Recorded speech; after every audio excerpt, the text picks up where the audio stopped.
He mocked my body, and thought I'd stay small forever. It happened at a party. I was standing off to the side, wearing a loose black shirt, holding a plastic cup of warm cider, when I heard him. "Well, she's sweet, but, you can see, right? Not exactly fitness model material." His voice. My boyfriend. Talking to his friends. Laughing. Like my body was a punchline. I didn't react. I just froze. My smile stayed in place like it was stapled on. My heart didn't race, it collapsed. Later, at home, he said. "I was just joking. You know I love you. It's just, come on, you've gotta have a little self-awareness." Self-awareness. No. What he meant was, be grateful someone like me even looks at you. It wasn't the first time. He'd said things before. Maybe we could both get in better shape. Imagine how hot you'd be if you toned up a little. Don't worry, I still think you're beautiful, just not like Instagram beautiful. But this was different. Because now it was public. And he didn't care. That night, I stood in the shower long after the water turned cold, arms around my own body, and for the first time, I didn't feel shame. I felt rage. Not just at him. At myself, for letting his words define my worth. And in that moment, a voice inside me whispered. Never again. After that night, it was like I disappeared from my own life. I didn't block him. Didn't scream. Didn't post a dramatic story. I just stopped showing up. In the mirror, I didn't see myself anymore, just a checklist of flaws he'd carefully named over the last 2 years. Your arms could be more toned. It's just a little belly, you can fix it. You're not fat, just not fit. His words became the background noise of my existence. I stopped wearing dresses. Threw away all my shorts. Even at home, I hid in oversized shirts. At the cafe, I used my purse to cover my stomach when standing in line. I hadn't stepped inside the neighborhood gym in a year, because who would want to see me try? Photos? None. Zoom calls? Camera off. I was 26, but felt 14 again, like the awkward kid hiding in PE class because someone whispered, "She jiggles when she runs." I'd wake up and want to go right back to sleep. Not because I was tired. Because being awake meant being visible, and I didn't feel worthy of being seen. At one point I went to my doctor, thinking maybe I was depressed. She said, "You're not clinically depressed. You're grieving your confidence. Someone took it, and you're still trying to bury the body." That night, I sat in dim light, staring at my legs. They weren't perfect. They weren't lean. But they held me up. Every day. And for the first time, the thought crept in. What if my body isn't something to fix, but something to live in? I didn't plan to change my life. I was just running from it. It was a Saturday morning.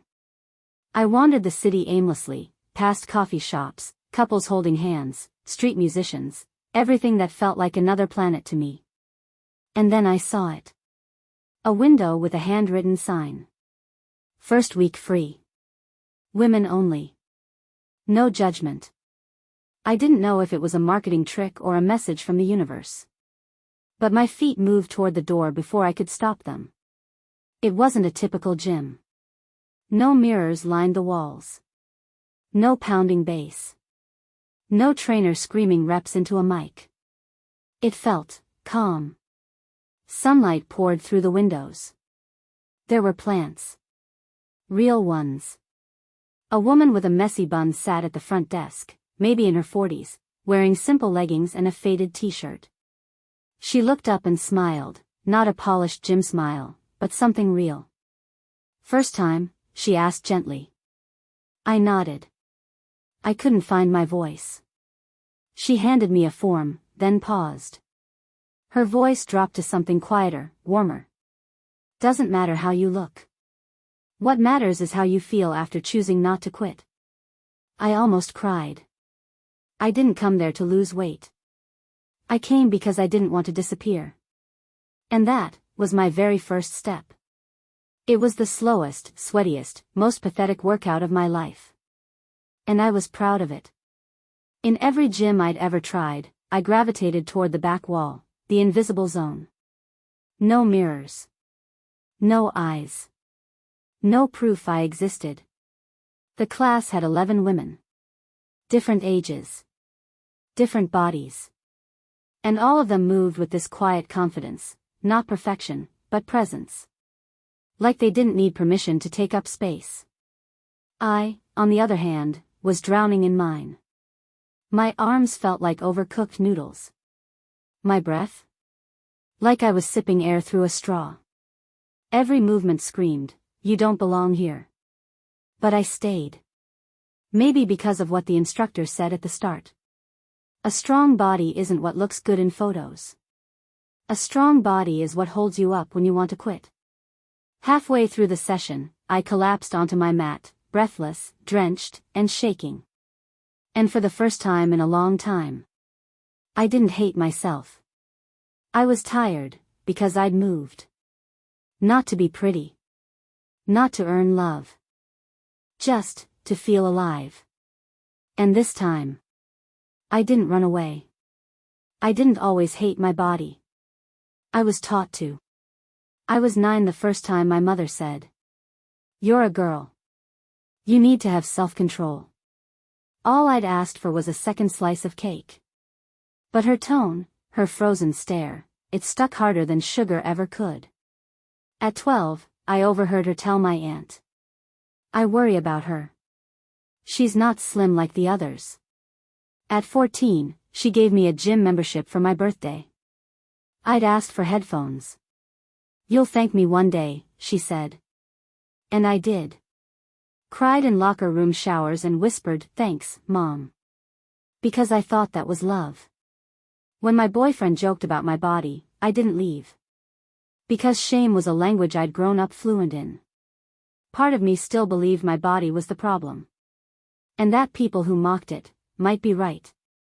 But now, lying on a studio floor, soaked in sweat, I realized something bigger. My muscles weren't sore. My memories were. And I had a choice. Let them rule me forever. Or start writing a different story. By the second week, something shifted. Not just in my body, in me. I started waking up early. Not because I had to. Because I wanted to. My body still ached, but it wasn't screaming anymore. It whispered. "I'm here. With you. Not against you." I noticed I walked with my shoulders back. I didn't suck in my stomach at crosswalks. I didn't scan every window for flaws in my reflection. That's when I met her. Lynn.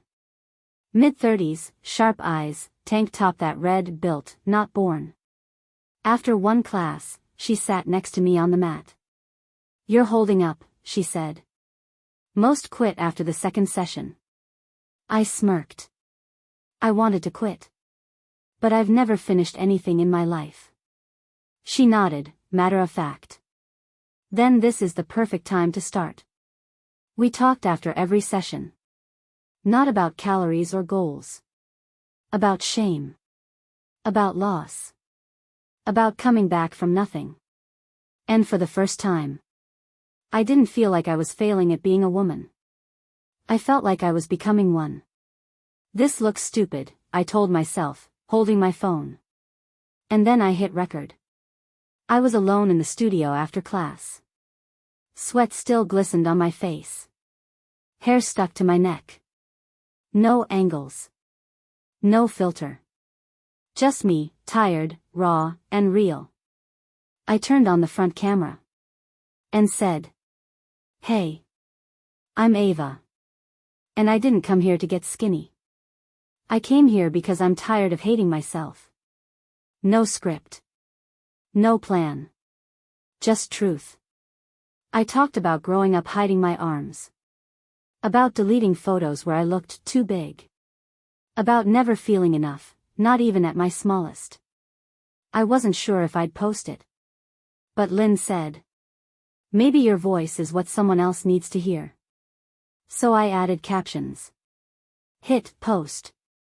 And put my phone face down like it might explode. A few hours later, 143 views.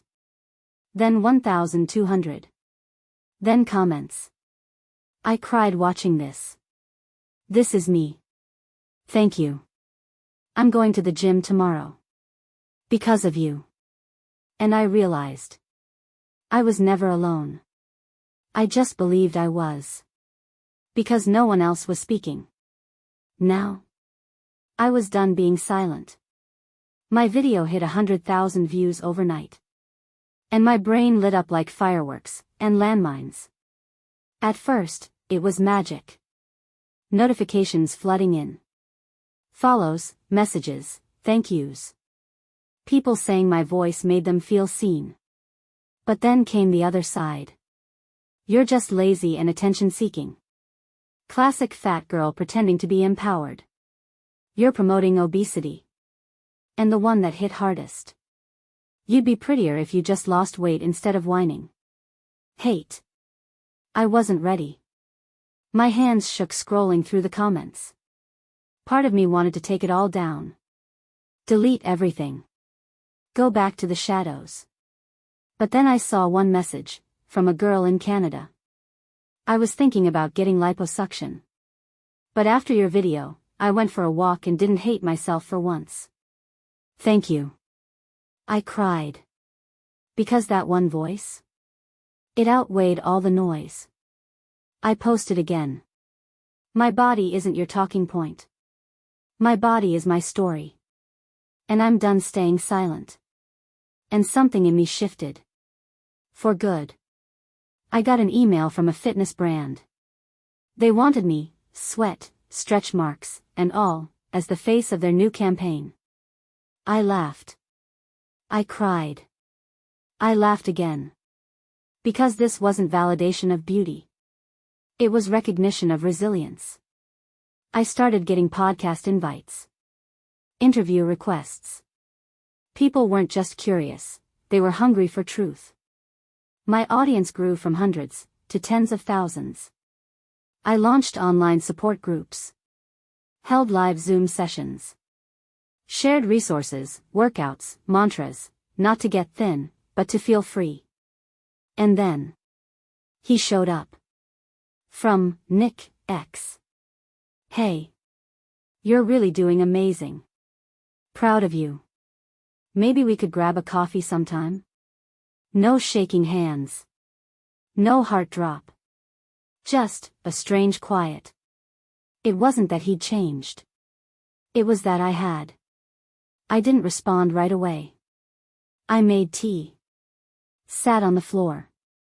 And for the first time, I didn't wonder, am I enough? Because now I knew. I always was. We met at the same cafe where he once laughed at my favorite pastries. This time, I ordered 2. And ate both. He was late. As always.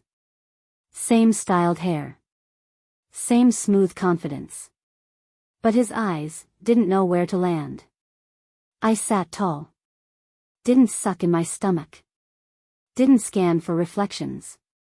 You look different, he said. I'm not, I replied. I just finally came back to myself. He talked. A lot. About work. Some new startup. How he always knew I had it in me. I let him speak. Let him fill the air with noise, like he always did. Then I asked. Remember when you said I wasn't exactly fitness model material? He winced. I was a jerk. No, I cut in. You were the mirror for every fear I ever had. And for that, I thank you. Because now? I train fitness models. I stood up. Paid for my coffee. And walked out. No second guessing. No looking back. No need to prove anything. Her name was Maya. She was 19. She sat in the corner of my studio and barely moved. And I saw myself, the version no one ever noticed. She came to my beginner's class. No eye contact. Baggy hoodie. Head down. When we started warming up, she froze. Shoulders curled in. Hands clenched. I walked over, crouched beside her, not as a coach. As a woman who once believed she didn't deserve space. You don't have to be ready, I said. You just have to be here. She nodded. Once. Then again. And she started moving. Slow. But steady. After class, she came up to me. Her voice barely a whisper. I saved a video of yours. Watched it when I couldn't get out of bed. And now I'm here. And in that moment, I knew. My scars weren't just wounds. They were maps. I hadn't just survived. I was now building a world. Where others could start. It was my first public talk. 100 people in the room. Thousands watching live. And all I could hear in my head was my mother's voice. Don't air your business. It's embarrassing. The lights were hot. The mic felt too loud. But the eyes in the crowd were soft. Alive. Listening. I started simple.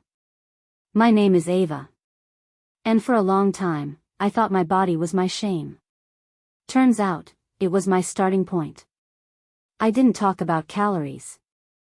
I talked about control. About being terrified of never being enough. About crying in dressing rooms, crushed by jeans and other people's opinions. The room was silent, but not empty. It was holding me. And then I saw her. Third row. My mother. She didn't tell me she was coming. She just sat there. No eye rolls. No pursed lips. Just tears. I didn't stop. Didn't change a word. Because I wasn't speaking to her. I was speaking for me. And when I closed with, "We don't need to be convenient to be worthy," the room exploded in applause. And I stood there. Not someone's daughter. Not the girl who got better. But a woman. Who would never shrink again.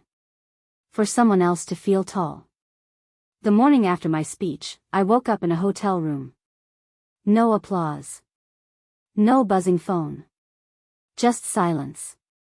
And for the first time in a while, I felt empty. No cameras. No notifications.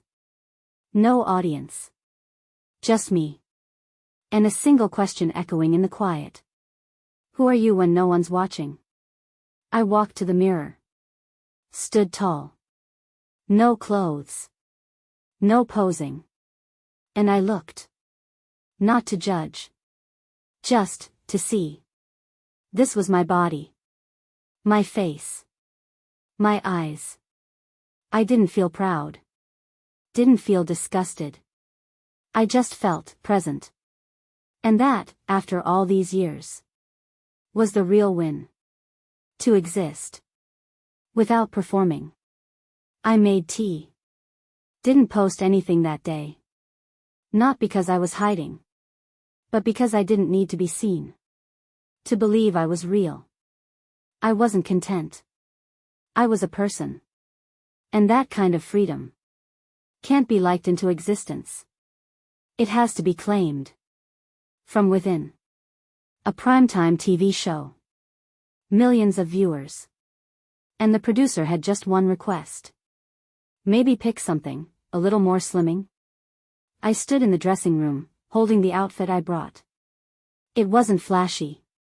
Wasn't tight. But it was me. The segment was supposed to be about authenticity. About body confidence. About truth. But when I arrived, the stylist offered options. Shapewear included. This one cinches the waist a bit. Looks great on camera. Viewers love a clean line. Viewers. Always about the viewer. Their comfort. Their approval. I was 27.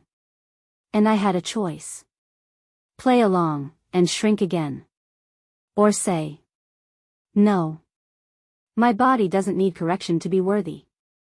So I said it. Calmly. Clearly. And you know what? The show aired. They didn't cut my segment. Didn't lose the tape. Didn't punish me with silence. In fact, the host messaged me afterward. That was the realest thing we've had all season. And I knew. I hadn't just rewritten my narrative. I was rewriting the language. Around bodies, value, and voice. I returned to the town where I once hated walking in shorts. Now I wore a crop top. And a smile. I stepped into the same coffee shop where I used to hide in the corner. The barista recognized me. You're the one from TikTok, right? Your story, it's real. I smiled. No shrinking. No shame. On my way to my mom's house, I passed Mrs. Raines, the neighbor who used to kindly ask, "How's your weight, sweetie? Still struggling?" This time, she said nothing. Just stared. I nodded. Not submissively. But with clarity. And walked on. In the hallway of my childhood home, the walls were lined with old photos. Me, as a round-faced kid. Me, as a slouched teen. And now, I stood tall in front of them. Whole. Healed. Here. My mom hugged me. No comments. No advice. Just arms. And presence. That was the truest reconciliation. I didn't need to prove anything anymore. I simply was. The letter came by regular mail. Envelope. Familiar handwriting. Inside. I know I hurt you. If you ever can, forgive me. Mom. I held the paper like it might burn. It wasn't dramatic. No drawn-out confessions. No, I realize everything now. Just short. Simple. Real. I sat on the floor beside my bed. Her old phrases echoed. That dress doesn't flatter you.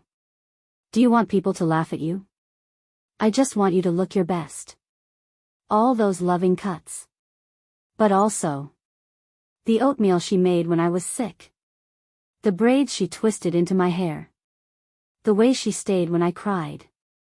She did love me. But the only way she knew how. I picked up a pen. Wrote slowly. I can't promise to forgive everything. But I promise not to pass it on. I became someone, because of you, and despite it. And that's enough. It wasn't for her. It was for me. Because forgiveness isn't about releasing them. It's about releasing yourself. Her name was Rachel. 14. Her sister messaged me. She doesn't want to go to school. Says her body's a joke. She listens to your videos on loop. Can you talk to her? I wasn't a therapist. Or a teacher. Or a savior. I was just someone who once felt the same. We met on Zoom. Rachel barely looked up. The camera shook. Her voice even more. I don't look like the other girls, she whispered. Who cares who you look like? I said. What matters is, who do you want to look like for you? We talked for 40 minutes. About bodies. And bullies. And bathroom stall insults. At the end, I said. You're not a problem. You're not a project. You're a beginning.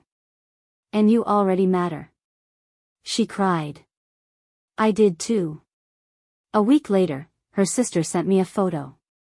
Rachel, in a tracksuit. Smiling. She left the house on her own. First time in months. I stared at that photo for a long time. And I knew. This was bigger than my story. This was a chain. And I was a link. That wouldn't break. "We want to make a film about you," the producer said. "But a real one. No filters. With your past." I sat in a studio. Jeans. Hoodie. No makeup. No script. Across from me, a lens. And people who hadn't known the girl from 5 years ago. I didn't have to share. But I knew, if not me, then who? They asked. "When did you first hate yourself? What did he actually say? Why did you forgive your mom?" And I answered. No drama. No polish. I showed photos of me biting my nails from anxiety. A clip from my first workout, puffy-eyed and red-faced. Even the letter from my ex, still unopened. The final shot. Me, sitting in front of a mirror, staring back at myself. I'm not a fitness goddess. Not a guru. I'm a woman who stopped living afraid. And if anyone sees themselves in me, then this was all worth it. When the camera stopped, I didn't feel light. I felt true. Sometimes victory isn't applause. It's the silence where you no longer hide. The studio opened at 10 o'clock. But the first client arrived at 9:17, and cried the moment she stepped through the door. I didn't say anything. Just hugged her. Because I remembered what it felt like. To walk into a place where you think everyone's watching. On the wall, no cliché quotes. Just one message, in bold letters. You are already enough. Come in. And breathe. This wasn't just a fitness space. It was a home. For people who'd been taught to shrink. The mirrors didn't have overhead lights that pointed out flaws. The locker room didn't have magazine ads. Just a simple sign that read, "Never suck in your stomach to make others feel okay." The whole space echoed freedom. I walked through the studio. Past Rachel, now our front desk lead. Past Lynn, teaching the intro group. Past women of every shape and story. Moving not to change, but to return to themselves. And on my office door, a plaque that read, Ava West, founder. I ran my fingers over it. And whispered, "You made it, girl. And you built a space. For the others who never thought they would." I stood on the rooftop of my studio at sunset. Quiet. Still air. And for the first time in years, no voices in my head saying, "Less, wrong, fix it." I sat on a mat. Cross-legged. Hands resting on my knees. And I didn't want to change anything. Not my stomach. Not my arms. Not the way I sat. I just was. Alive. Balanced. Whole. Laughter drifted up from the studio. Someone dropped a bottle. Someone else shouted, "I can't do this." And then laughed anyway. I smiled. I wasn't afraid of being weak anymore. Because I knew I was strong. I thought about that first day. The mat in the corner. The shame wrapped around my ribs. And that one line. A strong body is the one that holds you when you want to quit. My body wasn't a project. It was a home. And I would never, ever, let anyone take it from me again. Not even me.